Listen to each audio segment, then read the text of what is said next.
Les lettres de Verdun. France, 1916. La guerre fait rage depuis 2 ans.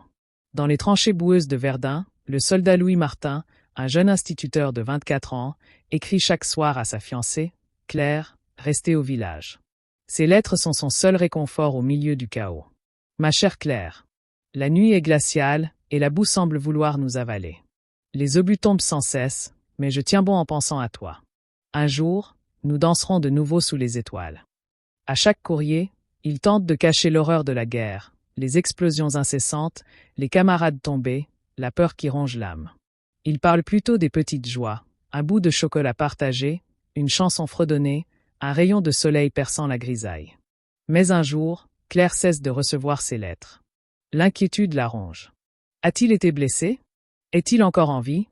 Novembre 1916. Un facteur arrive au village avec une enveloppe scellée du sceau de l'armée. Les mains tremblantes, Claire l'ouvre. Mademoiselle, c'est avec une grande tristesse que nous vous informons que le soldat Louis Martin est porté disparu depuis l'assaut du 8 novembre. Son courage et son dévouement resteront à jamais gravés dans nos mémoires. Claire refuse d'y croire. Chaque jour, elle attend une lettre, un signe.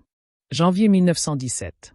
Alors que la neige recouvre les champs, une vieille femme du village, dont le fils est médecin militaire, apporte une nouvelle. Louis est vivant.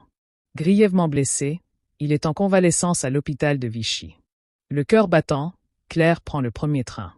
Lorsqu'elle entre dans la chambre, elle le trouve affaibli mais souriant. « Je t'ai promis que nous danserions sous les étoiles, Claire.